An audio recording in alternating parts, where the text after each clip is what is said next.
And we're back on another exciting episode of Starfleet Boy, where we have a casual and informal discussion about Star Trek. And today we're going to talk about Star Trek Discovery's mid Forest I Go. And I'm joined by Trekker Prize, who I haven't seen in a long time. Hello, Trekker Prize. Hello. Good to be back. Gary. Also known as Gary, the Trekker Prize. Or you're Gary, and you're also known as Trekker Prize, is actually probably the more appropriate way to say it. It's a bit wibbly-wobbly, timey-wimey. As always. Hey, are you excited about the Christmas special for Doctor Who? I know we're talking about Star Trek here, but since I know you cover Doctor Who on your channel, so I was wondering what your thoughts were real quick. I'm really excited, and I'm really afraid and I'm really sad because we're gonna lose Peter Capaldi as the 12th Doctor, and I think he was just brilliant. But I'm looking forward to it because I think it will be an epic episode, and I'm a bit scared because we're gonna get a new Doctor again, and we have to get used to her. And that's the other thing, we had to get used to her, which is very exciting. Exactly. That's a very I'm totally supportive of the idea. I think it's time to have a female Doctor. Yeah, I think it's time. Yeah. I mean, it will be hard for a lot of fans actually to get into the habit to have a lady in the TARDIS, but I think it will be fine. And you know what? That's a natural, like this is how humans are going to evolve into the amazing humans that are depicted in Star Trek. So yeah, one step at a time, one little push forward at a time. And so basically, Jodie Whittaker will be the Janeway of the Doctor Who universe. It's true. I know, it's totally true. I feel that even though it is great that the Doctor is going to be played by a female actress, and that the character is going to be a different gender, I do feel that like it shouldn't be a big deal, like as big a deal as it is, because first of all, we should be more evolved than that, and also it's already been established like way long ago that Time Lords can regenerate into anything they want to, so just about anything they want to. So it's like, oh my gosh, what's happening? Like, but it is still. So that actually makes a really interesting point, because maybe we can find out Jim the Fish was actually a Time Lord, and that's why the Doctor was hanging out with him too much. I wish the Doctor was here. Right? Well, he's actually disengaged from the fandom. Oh, it has nothing to do with Jodie Whittaker. I think he's just tired of General. I think it was very disappointing for him the last couple of seasons of Doctor Who. So maybe he'll come back for Jodie Whittaker. I have a feeling he'll watch in secret and not. But just to go back to the original topic, I've been a tiny bit disappointed in Discovery as well. So yes. So I'm kind of I kind of can feel the where the Doctor coming from. So nice segue back into Star Trek Discovery. When was the last time you saw this episode, which is called Into the Forest I Go? Just right after the day when they released it. Seen it since then? Have you? So you've had a lot. I haven't seen any of the episodes ever since then. Oh wow! I only watched them once. Actually, no, I'm lying, because I only watched the first episode twice. That's because we did the collaboration with Sean at the really first time. So yeah, that's the only episode that I watched. The first half of the pilot twice, nothing else. So that tells a lot already. There's the overview that I watch every episode at least 2-3 times ever since, between 2 episodes. Like one episode comes out, watch it in the day or the day after, and then 2-3 times during the week, because I just can't get enough from it. With Discovery, once it's enough. Oh man! Put it on a shelf. Oh man! Well, hopefully, I know it's really harsh. It's really harsh from me, coming from a guy who likes and loves Star Trek for 20 plus years, and from A to Z. But Discovery is somewhat, I don't know. It's in a bookcase, but it's in a different shelf. I feel it's pretty rough for me as a fan, but it was also just rough in general. Like I'm trying to look at it as you know, objectively as I always get subjective, and no, I don't always get it confused, but I do. I'm getting it confused now. Anyways, it was objective. I try to be as objective as possible, and even distancing myself from the personal nature of my feelings for Star Trek, I still think that the first season is rough, but I'm willing to give it a chance still because it was pretty rough, and I love TNG, so who knows? Although, you know, when I did see, and I have to admit, like, I'm not one of those Star Trek fans that just blindly watches everything. As you and the audience who's been listening to this show know, I don't even remember most of Star Trek Voyager. I didn't even watch all of it. Enterprise, I watched, and I didn't really like it. So really, the only shows that I really loved are the original series, Next Generation, and Deep Space Nine. So I have given Enterprise another chance. I've been watching it on Netflix and I actually love it. So maybe in a few years, when I revisit Chapter 1 of Star Trek Discovery, I'll like it a lot more than I do right now. But as it stands, no secret, you know, I'm struggling to love Star Trek Discovery, but that's okay. Yeah. I mean, you can't win everybody over. And certainly what I am happy to hear is that there is a chapter 2 coming up, but also that there's a second season, because only because you can only get the show can only get better, we hope. If it gets worse, it's gonna get canceled for sure. Like, you know, more, it's like you determine season 2 is just like no, thank you guys. No more.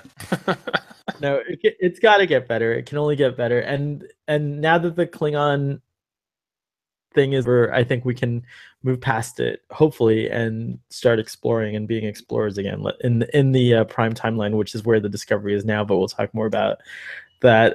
You know, we should save this part of the conversation for a mid-season breakdown or I think discussions or something, whatever. Yeah. We can go over it again, but Gary, why don't you give the episode summary and make it as your challenge is to make it as brief as possible. That's what I've been trying to do. Well, it's gonna be really brief because I don't even remember the last episode. So just briefly. I'll help you out. Go ahead. Okay. I think I can do that. So basically, the Discovery is still orbiting around planet Pahvo, and they're waiting. Well, the Klingon ship approached already. Yes. Right. So yes. So what happened? They're waiting for the. What happened is at the end of the last episode, the Pahvans decide. You see, it made a big impact to me.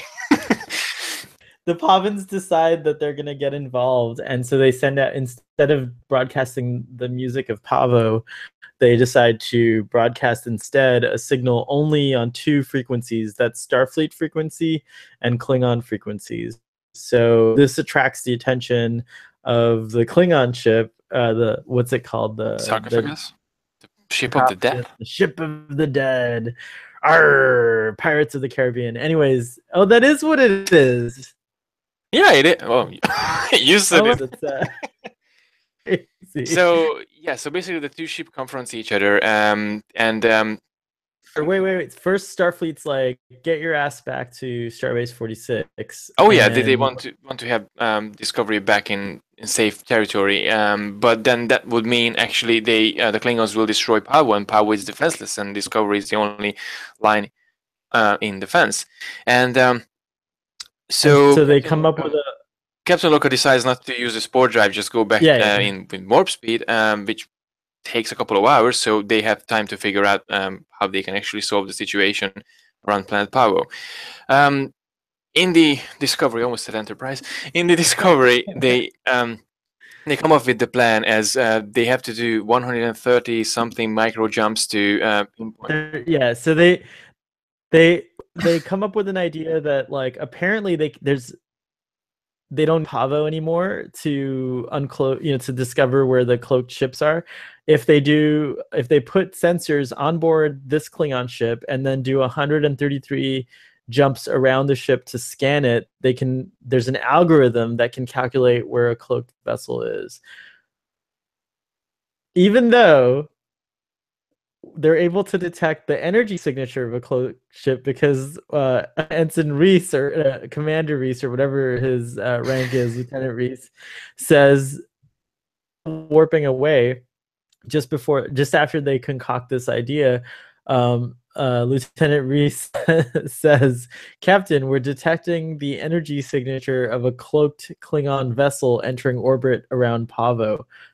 Which is already a contradiction if they can detect the cloaked ship coming to Pahvo, but they can detect the bloody ship.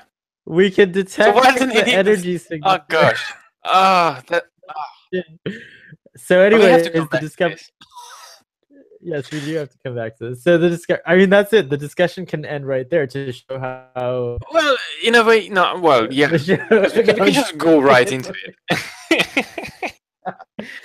Anyways, the discovery the discovery jumps back, and they're ready to execute the plan. And Tyler suggests Burnham, and then there's a little conflict between Burnham and the captain because the captain doesn't want Burnham to go on dangerous missions. He's always like trying to protect her for some strange reason that we still don't know the answer to. And but he's willing to sacrifice everyone else. He doesn't really care. It's like, it's like wherever the whole ship can go down. So anyways, Burnham convinces him that she's the only person who really knows that ship. So they beam over to plant these sensors on the death ship, and while they detect another human life sign, and they find out that Admiral Cornwall is still alive, and Tyler freaks and he sees L'Rell, and there's this whole disorder sequence, and Tyler becomes useless for a second. Anyways, Burnham goes back to the bridge, and the Klingons are about to leave, so she decides, since the Discovery's mission isn't over, she decides to reveal herself to buy more time, and she fights with Cole and eventually is able to distract him with enough time to complete the mission with the Discovery. They scan the ship, they beam Burnham,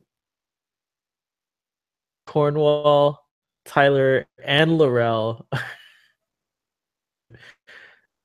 before they destroy destroy the death ship and Cole, and then everything's over, and we have a little like like a kind of like an end note, like an epilogue where Burnham and Tyler talk about his captivity and how he survived. And Stamets and Lorca have a discussion about how Stamets has to stop using he has to stop being the spore captain or the spore navigator, and and so he's just gonna do one more jump, and we get Tyler and L'Rell having a very suspicious scene together. And then finally, that one last jump, we see that Captain Lorca initiates his own override, and something happens, and now the Discovery is in another place, which we think might be another dimension, and no one knows where they are, and there's debris, and that's it. It's over. Yeah, it's over. We have to wait till January to find out where the hell are they. January 7th. Yay. So last time we did something,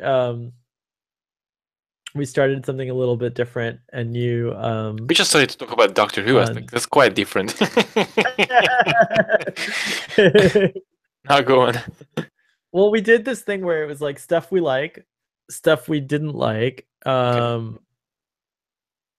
anything that's like kind of how it all ties into the Star Trek universe, stuff we didn't understand. And then this week I'm going to do some speculation. I have some topics for speculation. Nice. And then and we'll talk about some mysteries maybe, and then give it our ratings. What do you think? Good agenda? I think so. All right, well, let's start on a positive note, let's start with the stuff that we did not like. What Okay. did you not like about this episode? I didn't like it left me confused in a way. Like how? No, I don't know. Actually, if there was, I mean, there was quite a few things that didn't really make sense. I mean, just talking about the Klingon detected the Klingon cloaked ship, and then what? Why do you have to detect the ship and get the frequency when you already detected it? So that's Right. kind of a bummer.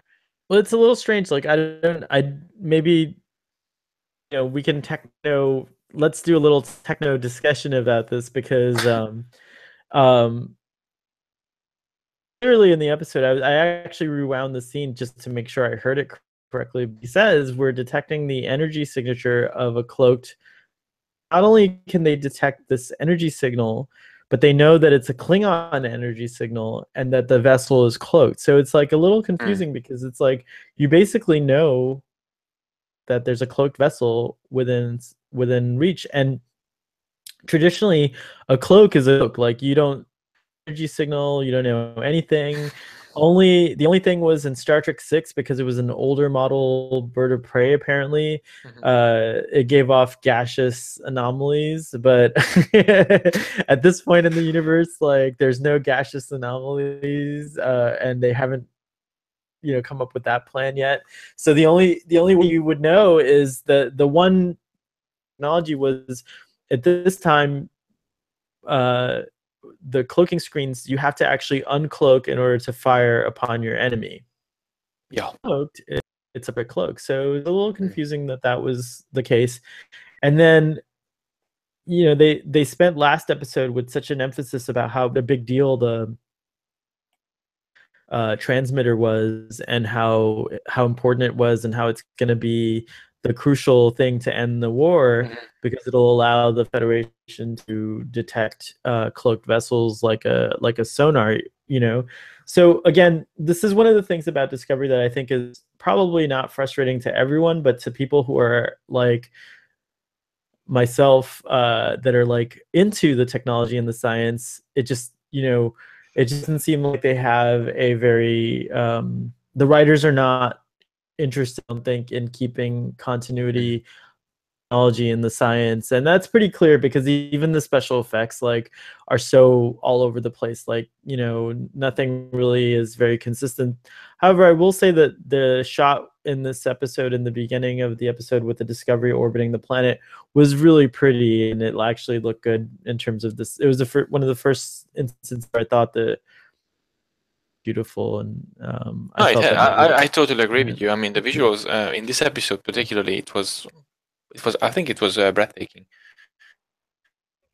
at times, but at other times it was not. Like sometimes the Discovery looks like a toy, or like like for example, when the Klingon ship first starts firing in the Discovery, some of the renders in that don't look as polished, and it looked as though they were playing with models, like like little toys or whatever. So I don't know. It just goes back and forth.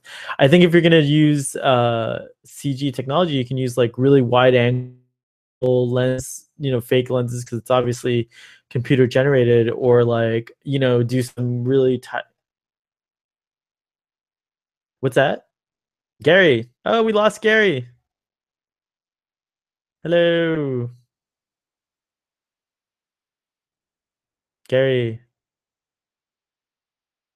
We're gonna try to bring him back here. All right, let's re-invite Tracker Prize.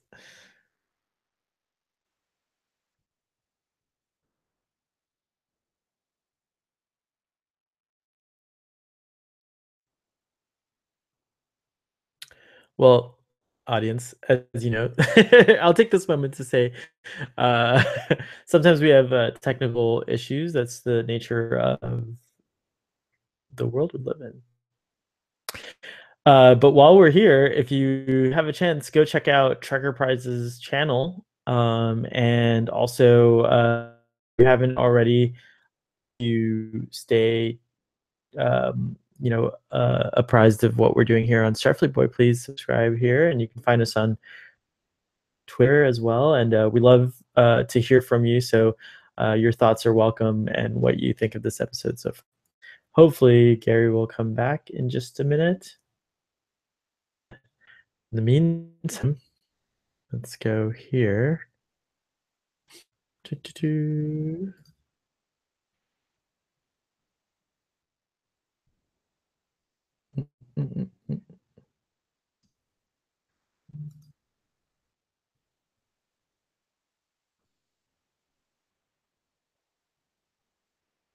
Yay! Hello, guys. Hello, hello, hello.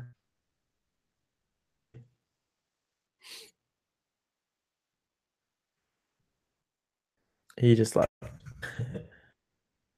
He dropped out. Here.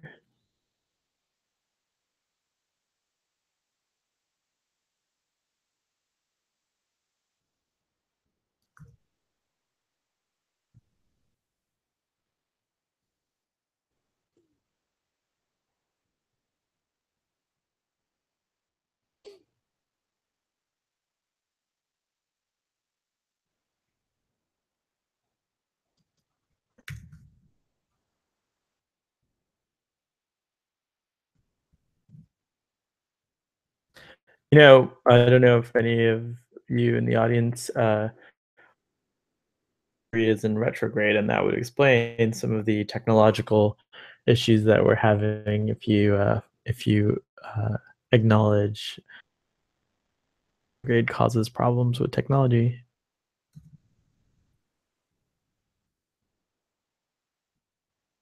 Mm-mm.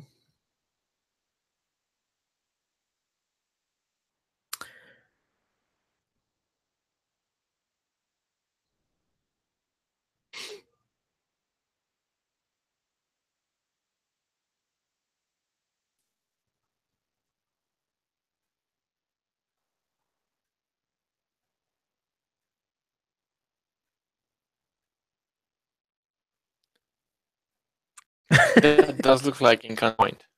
It does, right? Encounter PowerPoint. I'm not sure. Hey, you're back. What's going on over there on the other side of the pond?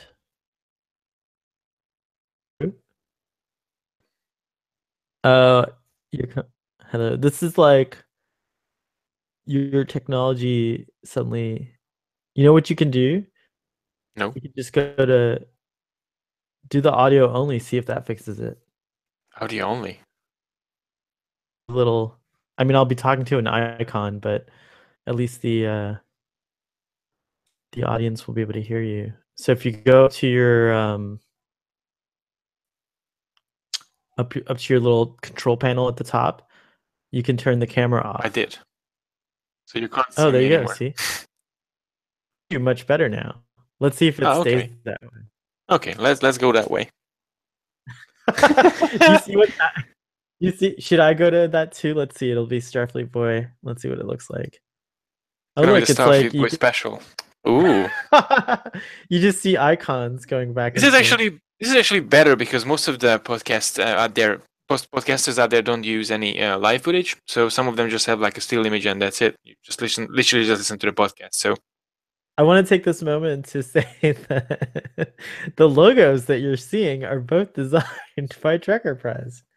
Yeah, even it's a little teaser, but it's gonna be refreshed soon. Mine. I'm gonna have a little visual revamp as well in part of the hiatus channel progression review month. So yeah, some pretty interesting stuff gonna come in January. So stay tuned. Most intriguing. It's kind of actually there's something liberating about not having to worry about how you look on screen. You see? This is actually hilarious. I think we should stick with that for a while. I think it looks like two computers talking to each other, which is pretty hilarious. Anyways, if it helps, I could be M5 and you can be the Enterprise D. Computer core. Thank you. There I like you go. Morning. Warning, entering Pahvo. Okay, anyways, so we were talking about where were we? What were we just talking about before you blipped out? Do you remember? I think we were. I remember. We were talking about the special effects and how they looked pretty good in this episode. The other thing that I really liked about this episode actually was the well, we're talking about stuff we don't like. Yeah, that's what I was thinking. Like, why have they changed the subject now? So they mentioned that the Klingon ship could single-handedly destroy the planet Pahvo, and I'm wondering like what that actually means, because that's like, it takes a lot to destroy a planet. They've already kind of there's very few ships that can actually do it. Even a Borg cube can cut out like a whole city, but even the Narada wasn't able to destroy the city. I mean, the city of the planet. The Narada from Star Trek 9. I mean, Star Trek you're right. 2009. If you remember, they just dig a hole in the planet and they just throw dark matter in it. So I don't even know. I think apart from the Doomsday Machine, there's no such a power that can actually destroy a planet. Right. Or the Xindi weapon, maybe. Yeah, the Xindi weapon and the Doomsday Machine. I mean, one thing that I could think of, and maybe this is probably, we can just settle that that's what the show is saying, is that like if the Klingon ship at this time in in Star Trek history, supposedly nuclear weapons are banned, but as we know from the original series, there are times where nuclear weapons were used. I think the Romulans used nuclear warheads in that episode, Balance of Terror, if I'm not mistaken. Anyways, so one thing that could be is that the one thing it could be referring to is that the Klingon ship perhaps has enough nuclear warheads to all out. That would essentially destroy the planet. It wouldn't be like a physical destruction like the Death Star destroying a planet, but it would definitely be an eradication of life and make it inhospitable. So I guess that's, we could just kind of give them that, right? But I still didn't like that. Yeah, like, give them that, yes. I still didn't like it. I just thought it was like, well, just say that they could, I don't know. Maybe I'm just being too nitpicky. Okay, the one thing that I have to nitpick on, and I didn't understand, and I still don't understand, and I kind of don't like in a way, is the Admiral, the Vulcan Admiral, who comes in the first scene, first half of the episode as a hologram, and then in the end of the episode he talking through a Skype camera. What happened with the technology suddenly?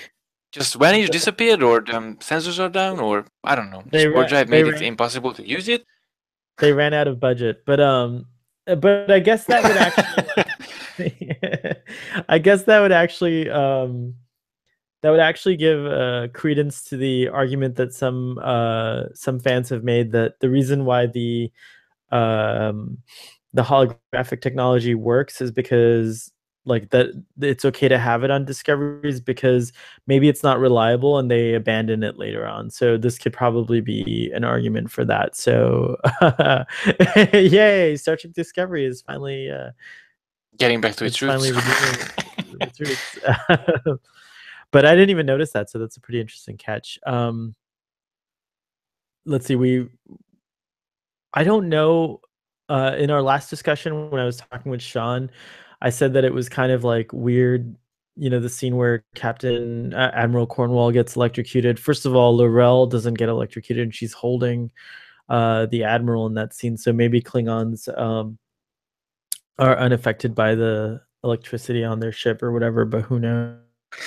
I thought it was interesting and strange that the Klingons didn't care that she's still alive, because obviously if Burnham was able to detect a human life form, then surely the technicians on board the Klingon ship were able to detect that Admiral Cornwall was still alive. So it was interesting. I don't know if they just didn't care or what, but in what I expect from a Klingon is that if you have that's an admiral that's alive, then you would be interrogating them or using them to your advantage.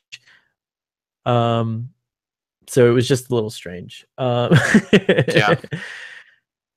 See Admiral Cornwall live because I do like the performance that actress gives. I do like the Admiral. I think she's interesting because she does question Lorca, and she's a friend of his, but yet she's also very suspicious of him. And so that makes us, the audience, suspicious of Lorca. And actually, our suspicions seem to be proven in this episode. So I like that part about it. That I don't know, that the other thing I didn't like, and I don't know what you think of this, is that War was just a very weak plot line for me. Like, I didn't feel like the show really spent any time with the Klingon War. There were no one thing that would have been interesting is that if at some point along the first 9 episodes here we would have had like another engagement or battle, like possibly with several starships, not just the one from the previous episode with the Gagarin, but I mean, like, you know, another fleet, something like that. I mean, you just didn't get the sense that a war was actually happening. It would have been neat to see some of the front line fighting. We do get that little bit on the dilithium, you know, but at the same time, that also, again, just not really like exciting. Like, I don't know, the battles were not exciting at all. Like, none of the battles actually were very exciting. This battle was a little bit exciting, but it was just overall, I just felt like in that, in conveying or giving you a feeling of war, because like when you're on these war patrols, granted the Discovery is special and she's a ship that can, you know, jump in and out, but you would have like patrols. You would actually have like patrols of several ships, like, you know, monitoring the border and, like, you know, engaging in conflicts and things like that. And you hear constantly about all this loss of life, but you don't really see it very often. So I just thought that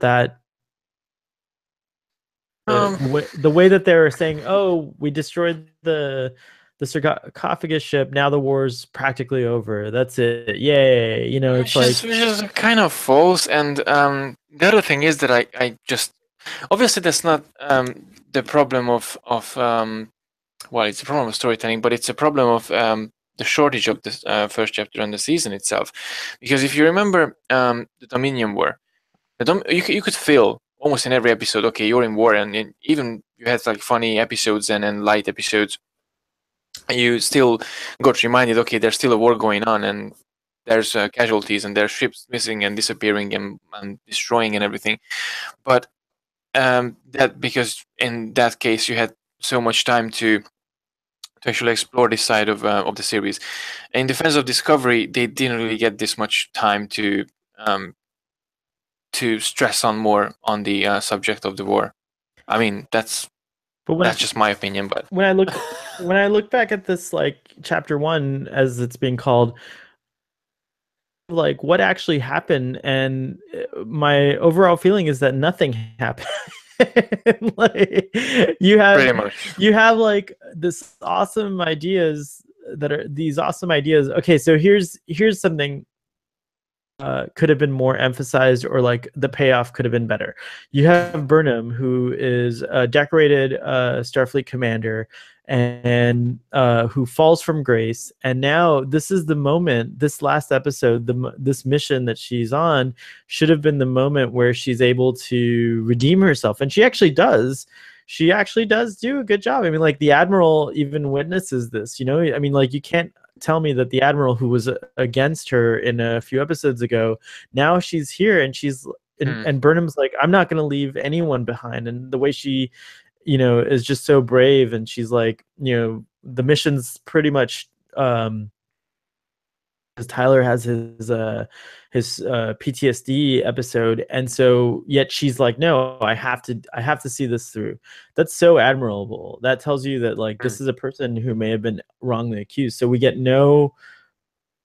like, yes, we as the audience are seeing it, but like, I wonder if Starfleet really cares, or if anyone really cares. And I think that would have been nice to just have one scene, something at the end, you know, because we know the Admiral came aboard the ship and then was shuttled, you know, in an emergency shuttle. But it would have been neat if, while she's being, prepared for the shuttle, that like maybe the admiral could have said, Burnham, like, I'm going to review your case, like what you did today, exceptional, something like that. It would have been a nice little payoff. And maybe that'll still come, I don't know, but it seems like we're going in a whole different direction after this episode. We're probably going to spend chapter 2 in another, because they can't, unless they like solve the problem in one episode, which I feel like that would be against the idea of a serialized show. I think they would want to spend maybe 3 or 4 episodes in this other dimension. So that was something that I didn't think was good about the season, and I guess we could talk more about that on a season recap. But yeah, absolutely. But yeah, what did you think? On what? What did you think about like the Burnham? Do you see what I'm saying? Yeah. It was a bit weird because I keep thinking about the last scene when the ship blows up and basically she's on the bridge and she's looking down to Captain Philippa's com badge, and having this whole the Klingon ship is destroying and she's there, and then I don't know. I felt she wasn't really satisfied with this whole thing, because that should have happened anyway. I think in a way, because she was the cause of this war, and because of her, a lot of life and ended, Philippa as well. And I don't think, personally, we're gonna see any, let's say, positive outcome in her case, because she ended a lot of life starting this war with the Klingons unintentionally. And I don't know, it's a bit weird, but I have a feeling we're not gonna get like a happy ending with her story. I mean, that might be the case, and you're probably right, but it's just a shame because I think that like part of, I don't know, I guess I kind of expected more of a redemption, because I do want to see Burnham redeemed. I think she's a good person, and I don't think that she's a good person. Yeah, that's absolutely. so. I mean, I have no doubt about that. But as a professional, as a Starfleet officer, I think her entire career path is over. But maybe she could become a boomer. Who knows? Yeah, discover and make bargains with Harry Mudd. So that's about what's good is that's about the only things that I didn't like about the episode. I actually liked a lot more about this episode in particular. With by itself, the episode had a lot of good things. Like, I really love the pacing of the episode. I thought it was like very cinematic and a lot more cohesive than some of the other episodes we've been seeing. Yeah. The music was phenomenal. I think the music is a big win for the series in general. I think that they should definitely keep Jeff Russo on board, even though he might be taking inspiration from other sources, because I definitely detect a lot of similarities to the score of Battlestar Galactica, and as some other things that we've seen. Yes. but overall it's working. I thought the cinematography was somehow more exceptional in this episode. Again, the effects, even though they weren't perfect, were a little bit better. The ships seemed more like ships and majestic instead of just seeing them quickly, on screen. Earlier, the Discovery is definitely growing on me. I didn't like the design of the Discovery from the beginning, from the teasers way back, last year, and footage or whatever. But now I'm starting to like get used to it. I might even have to buy the model, how I get to see what the ship is all about. Unless they make like a, who is the engineer? I don't think we've even still met the chief engineer. Is it Stamets? It's not him, right? I don't think it's him. He's more of a science officer, and he's basically part of the engineering team, but I don't think he's the main engineer. I don't think he's the main engineer. Man. But then we got introduced to a lot of characters at the really beginning that we didn't even see in Discovery, and they actually got killed in the first 2 episodes. I just did something so stupid. We have to apologize to Sean on the air, because Because it's true, we were supposed to record this tomorrow. I thought about that. Yes. We are apologizing to you on air. Well, that's good. He can be a part of the season, the chapter 1 recap. Yeah. Yeah. Hopefully. I mean, we can do that next time, tomorrow. Oh As man. planned. Gary, you were right.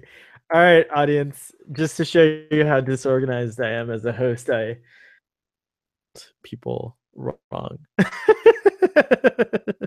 But he's good. But he's good. It's good. We got it. We got it out of the way. we got this episode out of the way. And if you guys, actually, Sean did a really comprehensive review with Easter eggs, although there weren't that many Easter eggs on his channel. And Gary did a comprehensive review on his channel. So go check both of those out at Trekker Prize and Trek on the Tube. So, well, Gary, aka Trekker Prize, did a really discouraging review on the episode, but Sean really did a really good job with it, honestly. So if anyone has a chance to check out Trek on the Tube, he's my After Trek. I always refer him as my After Trek because I don't watch the show After Trek just after Discovery, but I always watch his reviews because I do a reaction and I sort of share my ideas and thoughts about what I like and don't like. But he does a really good job analyzing the episode, so go and check him out. Very good, very proper. All right, I just got clearance from Sean. He's all good. No here, and that's totally expected. Is I think he's realized after getting to know me a little bit that sometimes I you know what happened, Gary? I was traveling through the mycelial network, and I was in, all over space and time, and I lost track of days, and I thought today was actually yesterday. Today, or tomorrow is actually yesterday. Yesterday is gone. Anyway, that's all yesterday's Enterprise. So let's go move on. So I also liked the battle sequence was pretty good. Again, not amazing, but not what I would expect for like a chapter 1 ending, but still it was pretty good. I don't know. But still the most powerful thing in Star Trek when Riker looks at the screen and then Locutus on the other side and he says fire. That's one of the most iconic really ending of an episode and about just starting a battle. And in this, when Lorca said fire everything or something, you didn't feel it. He's a good actor, and I'm with all due respect, he's a really good. He's making up a really good character, but I just didn't really get the same sort of feeling from that line. Like there's fire everything. There's actually in general, and again, this is obviously like more of a personal proclivity that I have, but like I expect my Star Trek to be more operatic in this or dramatic in that sense, like I expect to see like really like like really kind of just big. Star Trek's supposed to be big, and it just the show doesn't seem or feel big to me. The universe feels small, and I think that's definitely something that I don't know. That I think part of that is that it's just set in a very restrictive time. You know what I mean? Like even though the show is stepping on continuity here and there, such as the dramatic change of the Klingons and like no adherence to the Klingon ship styles and things like that are things that are certainly pissing off a lot of people so they disregard continuity in that way, but in other ways they're very restricted because it does feel like the Discovery is an isolated, not be connected to the rest of Star Trek, because we don't see that connection. We don't see the Enterprise. We don't see any other ships that are of note that should be around in this era. Like I think it would have been neat to already have had a cameo by, was a nice little reference in this episode to Cadet Deckard, who is quite possibly the same Deckard who we get in Star Trek: The Motion Picture. So, oh, really? That was kind of cool. I think I mean, yeah.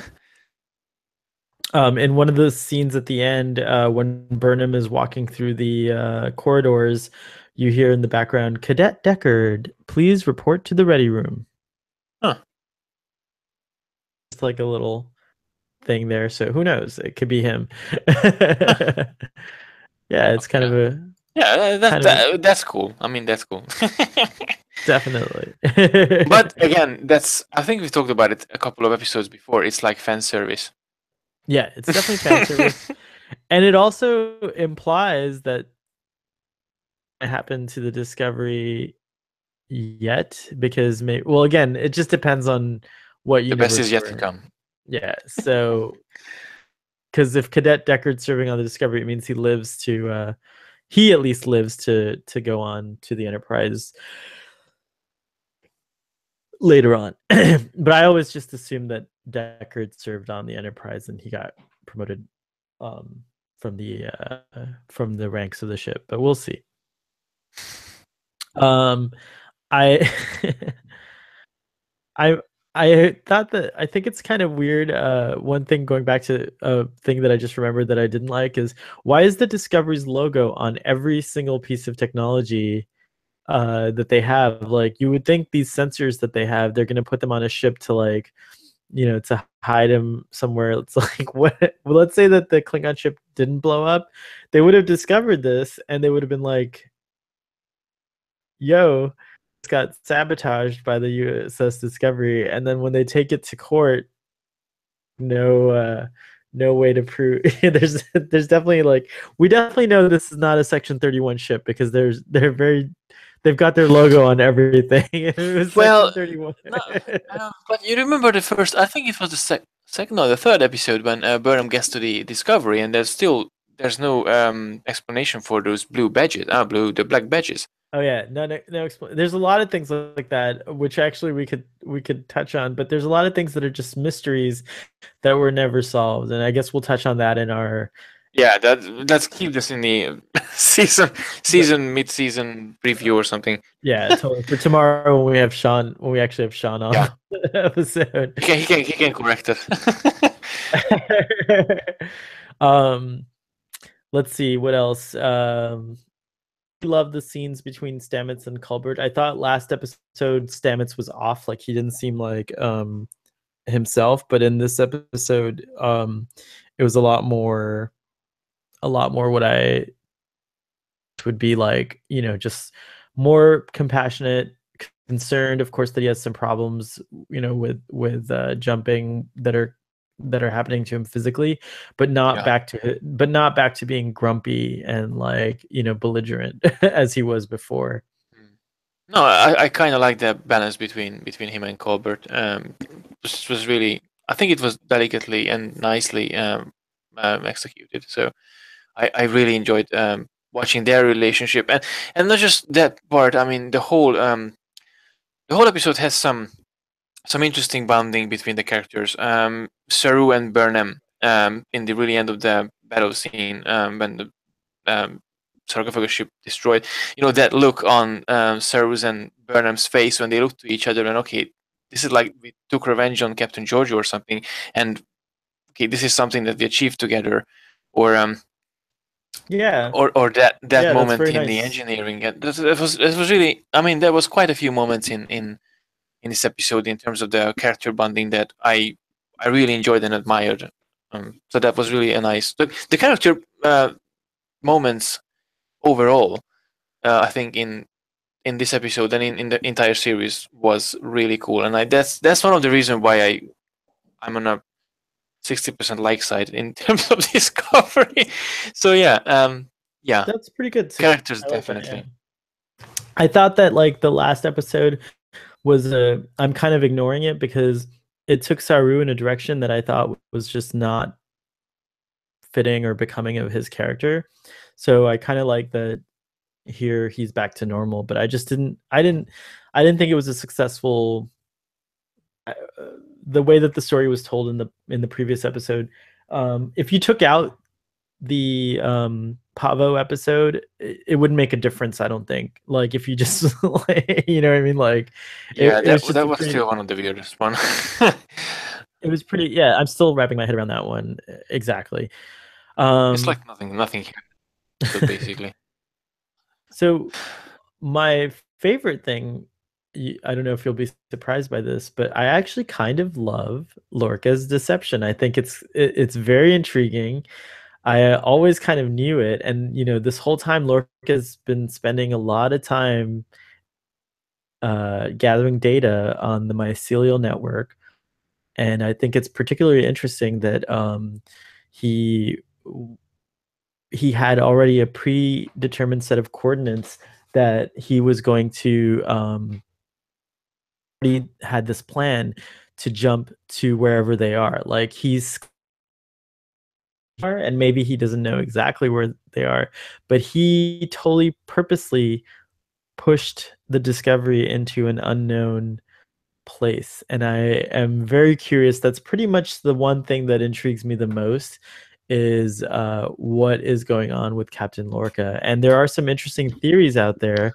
One suggests that Captain Lorca is actually from a parallel universe, such as perhaps the mirror universe, and this whole time he's been trying to get back to that universe, and that's where the development of the spore drive and everything came into effect. So another theory says that he's actually from the Prime universe and has been in an alternate universe this whole time and is now trying to get back to the Prime universe. So we don't know. It's all very wild speculation, but I'm excited to see what's going to happen. What about you? No, absolutely. I mean, okay. So with Lorca, it was an interesting roller coaster because at the beginning he was like kind of a jerk to everyone, but he was really a strong character in terms of captaincy and stuff. And I kind of liked him from the very beginning because of this double side of his character. And in this episode particularly, when they had this little chat with Stamets at in his ready room, I was like, wow, finally he's showing his Starfleet self. So it's like a really cool transition from the war person to a really an interesting scientist person who like okay, we're going into Captain Janeway or Captain Picard, not just necessarily a Captain Lorca who's just out there and just fights, and the only goal he has is just to win the war. But at the really end, when he altered the course, I was like, "Oh, that son of a," it's like, why he did that, and he did it with a purpose. That's for sure. He didn't want to go back to Starfleet. That's for sure. And I know there's quite wide spread rumor about the ship ended up in the mirror universe because they teased the mirror universe already.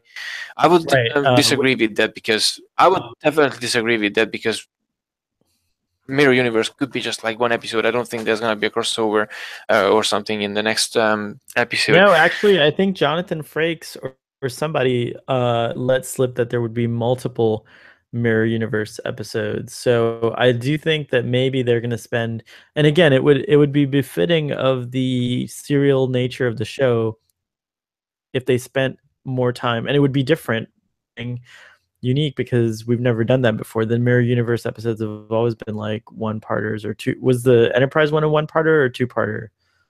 Double parter. So yeah, like that's the most we've done is a 2-part mirror universe episode. So, and as a matter of fact, I don't remember if the Deep Space Nine mirror universe was a. They didn't do double parter, but they did back. multiple. They went to it multiple times. That's with the attendant. Yeah.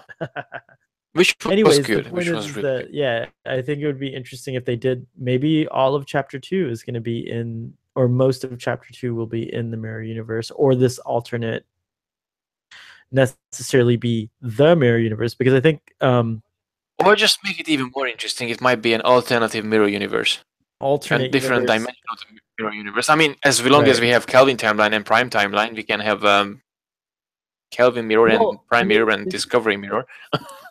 It's good to remember that even though the mirror universe is a specific alternative universe, it is an alternative universe. So either way, they're going to an alternate. It looks like they're going to an alternate universe or another universe. But I do have a feeling about. Okay, I should have said this for the season discussion, but I do have a feeling we that can go into it more on that. But yeah, go ahead. I have a feeling they're fooling us from the very beginning, and they actually we are in an alternative universe. I've been saying Prime that universe, but it's an alternative dimensions. I don't think it is the prime. It's a prime universe, but it's not the same dimension. Same people and everything, but nothing looks the same. So it has to be.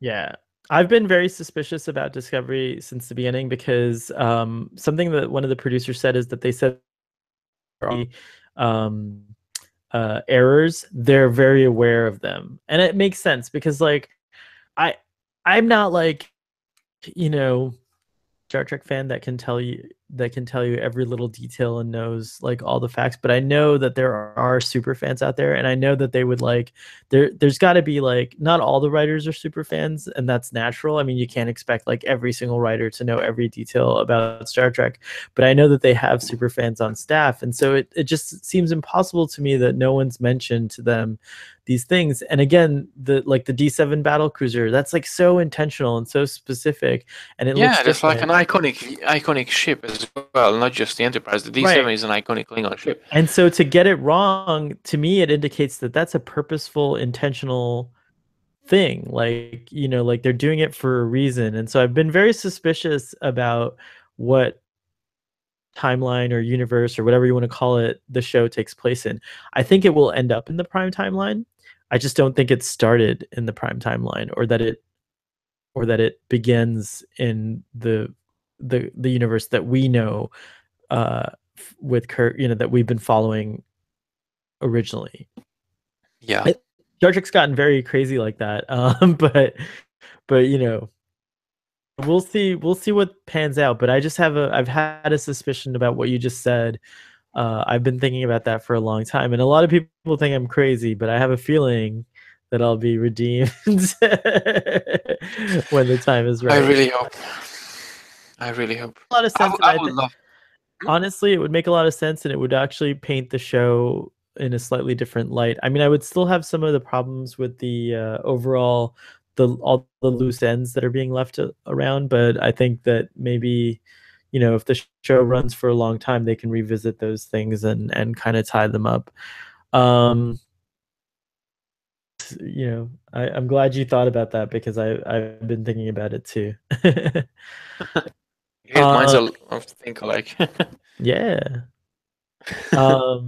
So yeah, maybe all 9 episodes of this chapter have been a setup, and now we're gonna get into the real meat of the story. Like, maybe that's what we needed to like have chapter 2 make sense. You know, let's hope that that's what it's like. I feel like the show got somewhere. Like, you feel like do you feel like you've gone on this journey, and do you feel like the impact of it with these characters, or do you still feel like not? Do you feel any like? Do you feel, well? We know how you feel because you've said it, but like, I guess my thing is, for me personally, like, I don't feel a very strong attachment to any of the characters at this point, and it's been 9 episodes in, and I wonder if that's like a failure of the show, or if it's just that the characters are just not interesting. What do you think? Okay, let me put it this way. Every time when I remember the days when I started to watch Star Trek, and I was fascinated about it, and I got to know the different crews and different series. I always got attachment to the people, the characters, and with the Orville, funny enough, to bring this in the picture as well. I got really attached to the characters and to the people who actually play these characters. It's there's no episode actually that I didn't have any strong emotional power that actually approached me, and I was laughing a lot. I was crying and in certain points after an episode or something, and it was really interesting. With Discovery, I never ever felt the same. Never.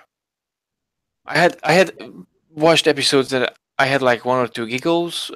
Actually, in this last episode, I was actually quite hyped at the very beginning when I was watching it, because the tension was building up while they doing all these crazy jumps and going on into the Klingon ship, and it was a really well spaced episode. But still, when it's finished, it was just nothing. Still, I didn't get any emotional feedback from the episode, which just struggles, and it bothers me because every time I watch a Star Trek episode, I get something out of it. And in the case of Discovery, I didn't have the same I didn't have the same feeling. Somehow, something is missing that I don't know something what something's is. missing, and we can definitely analyze it more on the chapter 1 recap, I guess. But just to briefly piggyback off of the thought that you expressed, for me, I feel the same way. But when I think about it, like when I think about Star Trek Discovery, what always stands out in my mind is really just the first two, the Battle of the Binary Stars, the first 2 episodes. Those were Yeah. pretty spectacular to me. And like, again, I keep desiring more stories about Captain Philippa Giorgio and Oh yes, and that would Shanzu. have And made it. so Yeah. neat if they spent a little time with more flashbacks, to that time. But I don't know.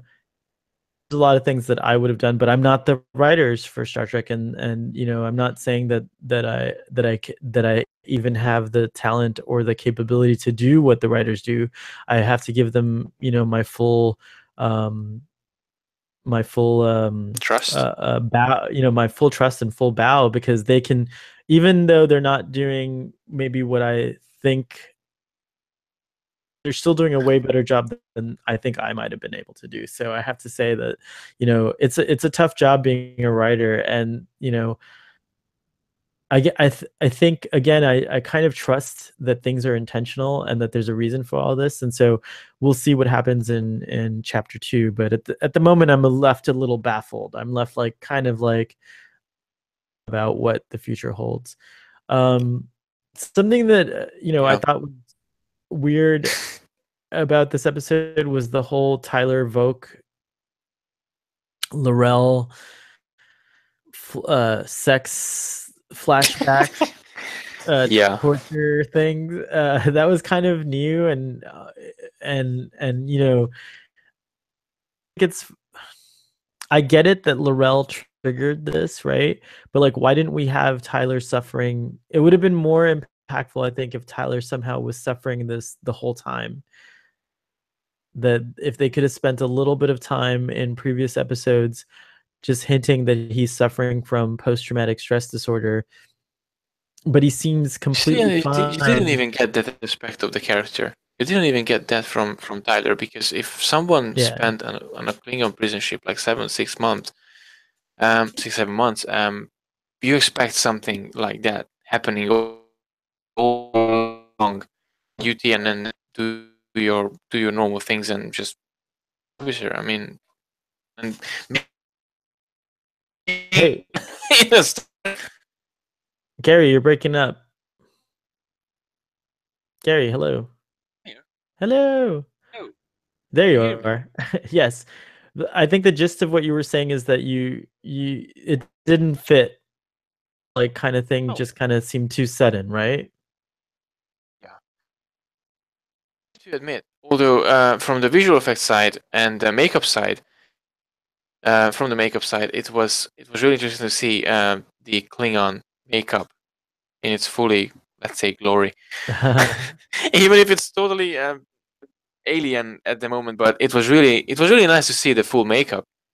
I, I agree. It was interesting to see a Klingons engaged in carnal. Oh well, Klingon engaged in a carnal act. Now, one thing that and we can ask Sean about this tomorrow, but he says that he doesn't think that the flashbacks of like rape, that's more like Voke and L'Rell being lovers, and so that's an interesting take on it. Even though the way that he seems so traumatized, I can't help but think that like it was a violation. But it's a very touchy subject. It was very interesting, and I thought that it was a cool excuse me, with everything that's going on in our society, it was an interesting conversation starter at the very least about sex and rape and torture and stuff like that. Yeah. So very, very weird. And we'll see where that pans out to, because obviously L'Rell is aboard the ship, and so we are going to have more scenes with her. I actually really like L'Rell, and I think there's a lot of potential in that character. So I think it's going to be interesting to see how she develops in the next chapter. I have to kind of say that we should probably wrap things up, but before we do that, let's talk about a couple of are there any mysteries that you are intrigued by, or that you think are worth answering in chapter 2?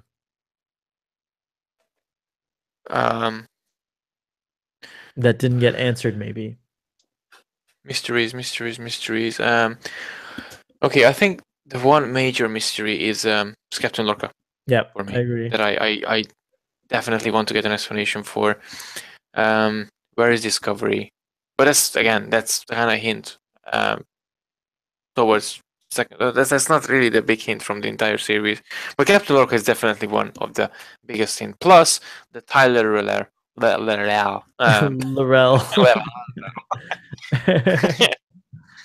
So the Tyler L'Rell the trio would be nice to get explained in the second chapter. Well, it looks like already season 2 or chapter 2 has the potential to be a lot tighter and a lot more interesting, because just by the fact that they're in an alternate universe, or wherever they are in an alternate dimension, the show's going to open up a little bit, I think, and we'll have more time to explore, maybe hopefully some of the things that we want from a Star Trek series, like science and strange new worlds and new civilizations and things like that. So yeah, things that we didn't get ever since the series started. let's give this episode a ranking. I'll get started. I think it's a solid 6. I don't think it's the best. Deserves more. It doesn't deserve but it's more. It's not the worst. Yeah. What about you? I don't know. I'll go with a 5. Wow. So we're gonna average the episode rating to 5.5 then, in that case. So there you have it, and it's much better than the last episode, but still a bit underwhelming for a. What was the worst rating for last time for the last episode? I think last episode was Humbert gave it a 0, Sean gave it a 2, and I gave it a 4. If I'm not mistaken. I was thinking about 2 as well, just not to be too too responsive, but I would go with Humbert.